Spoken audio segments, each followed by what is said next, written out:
Film की शुरुआत में हमें इराक के बगदाद शहर में स्थित एक चाइनीज ऑयल रिफाइनरी कंपनी को दिखाया जाता है, जहां पर कुछ भाड़े के सैनिकों द्वारा उस रिफाइनरी को बंद करवाने के लिए लगातार उसके कर्मचारियों पर जानलेवा हमले किए जा रहे थे।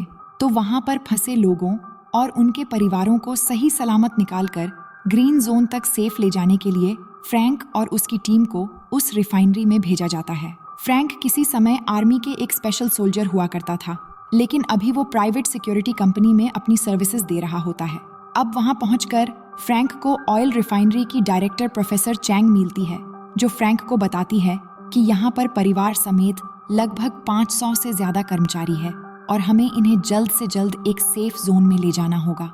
ये सुनकर फ्रैंक उनकी तसल्ली के लिए उनसे कहता है, आप फिक्र मत करो, हम सब आप लोगों को यहाँ से निकालकर ग्रीन जोन ले जाएंगे, जहाँ हमारे हेलीकॉप्टर खड़े रहेंगे। उसके बाद फ्रैंक अपनी टीम के साथ मिलकर मिशन की प्लानिंग शुरू कर देता है और ये पता लगाने की कोशिश करता है कि इन कर्मचारियों को सही सलामत ले जाने के लिए यहाँ के सबसे सेफ रोड कौन सी होगी।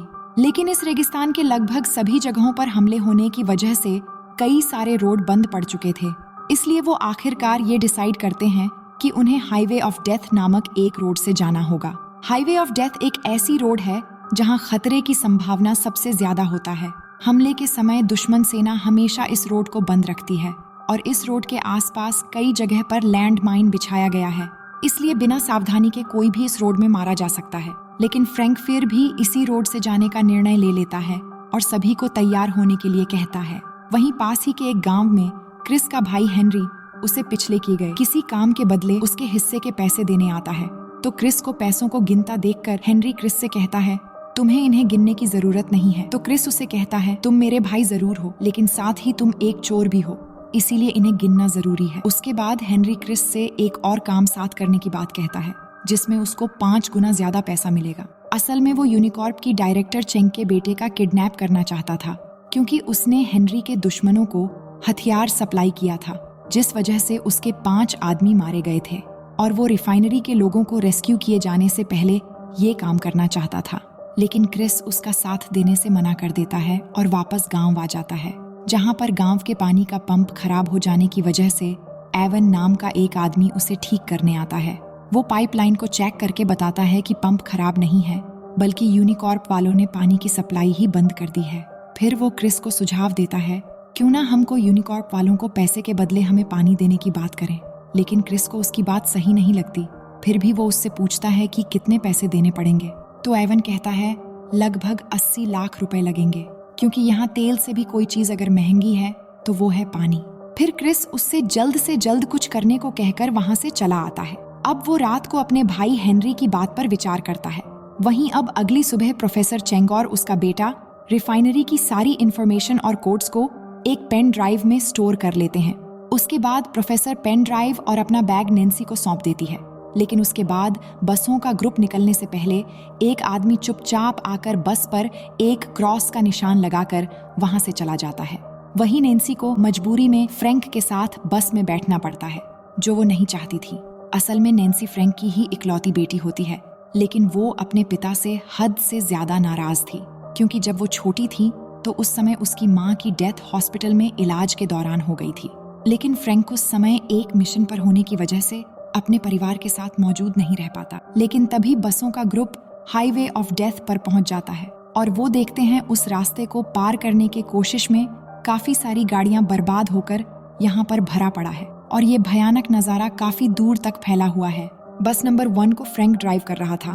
तभी वो देखता है कि सामने रास्ते पर 2 कार से उनके रास्ते बंद कर दिए गए हैं। तभी फ्रैंक तुरंत अपने साथियों को अलर्ट करता है और तभी रास्ते पर बिछी हुई माइंस फट जाती है और सभी लोग डर जाते हैं। लेकिन फ्रैंक उनसे कहता है, घबराओ मत, ये सिर्फ एक ट्रैप है और आगे बढ़ता रहता है।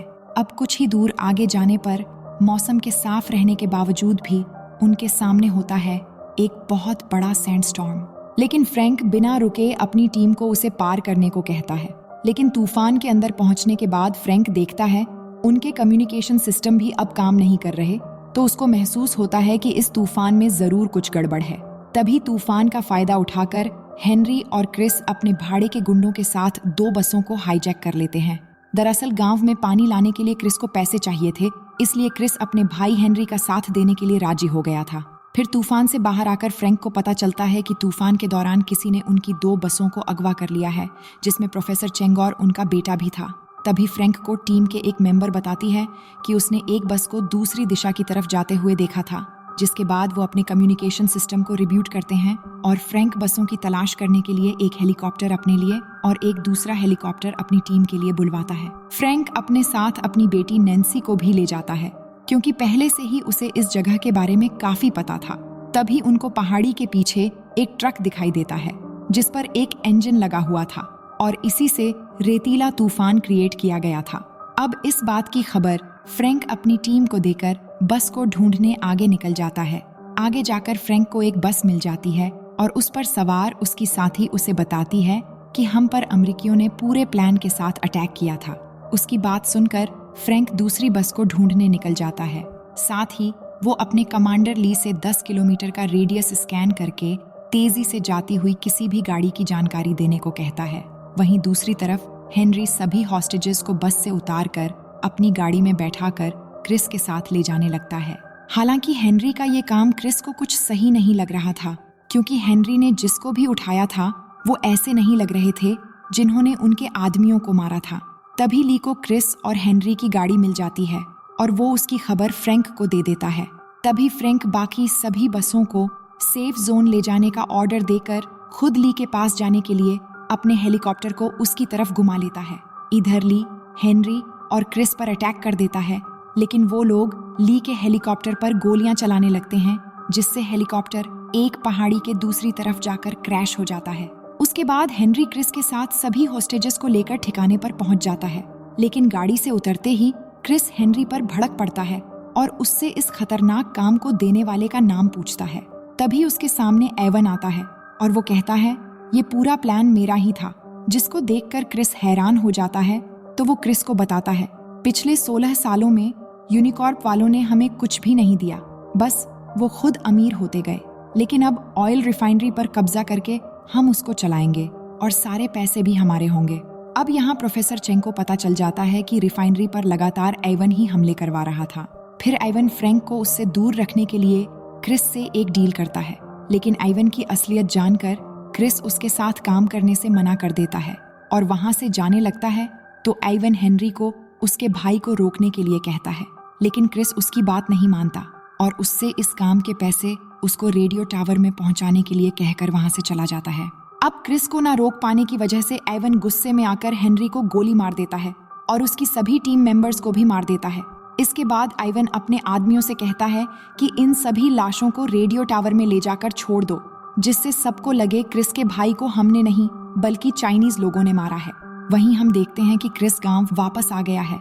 इतने में फ्रैंक क्रिस का पीछा करते हुए उसके गांव आ जाता है और क्रिस से उसके लोगों के बारे में पूछता है।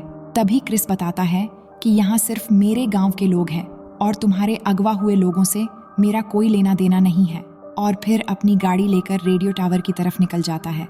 लेकिन फ्रैंक अभी भी उसका पीछा कर रहा होता है। उसको लगता है कि अब वो जहाँ जा रहा है शायद वहीं पर उसके लोग बंधी हैं। अब टावर में पहुंचकर क्रिस को अपने भाई हेनरी की लाश दिखती है और हेनरी को मरा हुआ देखकर क्रिस बहुत दुखी हो जाता है। वहीं हम फ्रैंक को देखते हैं जो पीछा करता हुआ चुपचाप अंदर आकर देखता है कि रिफाइनरी के कर्मचारी की एक लाश वहां पड़ी है, जिससे वो ये समझता है कि ये सारा कुछ क्रिस ने ही किया है। इसके बाद वो यहाँ पर क्रिस को ढूंढने लगता है। तभी अचानक पीछे से क्रिस एक बॉक्स से फ्रैंक को मारता है, जिसके बाद दोनों में लड़ाई शुरू हो जाती है और ये लड़ाई इनके बीच काफी देर तक चलती है। लेकिन लड़ाई के दौरान अचानक जब फ्रैंक हेनरी की बॉडी के ऊपर मशीन गिरने से बचा लेता है, तो वो क्रिस को लड़ते लड़ते ये समझाता है जिसने तुम्हारे आदमी को मारा उसी ने मेरे भाई को भी मारा है। तभी क्रिस के भाई की मौत सुनकर फ्रैंक शांत हो जाता है। लेकिन उसी समय हेनरी को हथियार सप्लाई करने वाले कुछ फ्रेंच लोग वहां अपना पैसा मांगने आ जाते हैं। तभी दोनों की हाथापाई में गलती से इनसे एक ग्रेनेड का पिन खुल जाता है। तभी वो फ्रेंच लोग चुपचाप वहां से बाहर चले जाते हैं।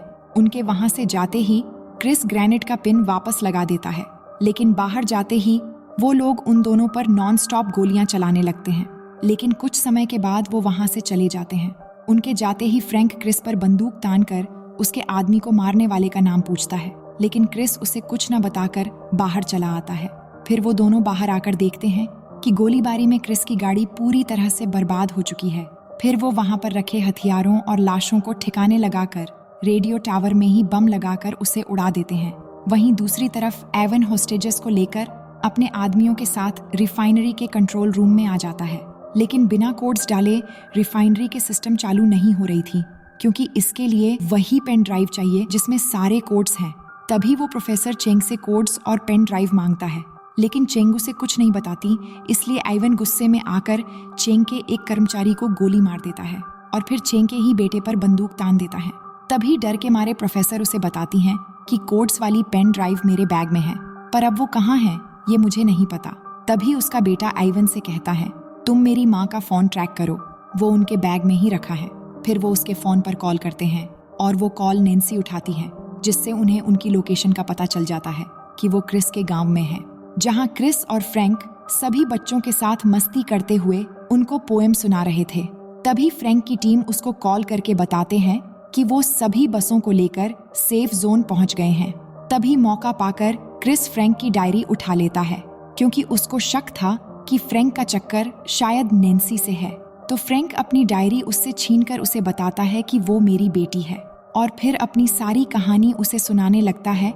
तभी अचानक उनको बाहर में कुछ अजीब हलचल सुनाई देती है। असल में आइवन के लोग वहां आ गए थे, लेकिन क्रिस और फ्रैंक आइवन के लोगों से भिड़ जाते हैं। लेकिन जब गांव वालों के साथ सभी लोग आमने सामने आ जाते हैं, तो आइवन का आदमी क्रिस से कहता है, हम यहाँ सिर्फ बैग लेने आए हैं। तो क्रिस बिना समय गंवाए बैग लाकर उसके सामने फेंक देता है, जिसके बाद वो बैग लेकर चुपचाप वहां से चले जाते हैं। लेकिन इस बात से नैन्सी क्रिस पर भड़क जाती है, तो क्रिस उसे कहता है, मैं सिर्फ गांव वालों को सेफ रखना चाहता हूँ। अब अगली सुबह क्रिस के पूछने पर नैन्सी उसे बताती है कि बैग में एक पेन ड्राइव थी, जिसमें रिफाइनरी के तेल को निकालने के लिए कोड्स और पासवर्ड थे, और वो लोग यहाँ जमीन में मौजूद पानी की पाइपलाइन से लाखों गैलन तेल चुराकर बंदरगाह पर ले जाने वाले हैं। वहीं एक जर्मन जहाज का कैप्टन आइवन से कांटेक्ट करके बताता है कि वो लोग उसकी बताई गई लोकेशन पर पहुंच गए हैं। अब क्रिस और फ्रैंक आइवन को रोकने के लिए रिफाइनरी जाने का प्लान बनाते हैं। फ्रैंक अपनी बेटी को वहीं गांव में रुकने को कहकर क्रिस के साथ चला जाता है, और वहीं आइवन के लोग उसको बैग लाकर दे देते हैं।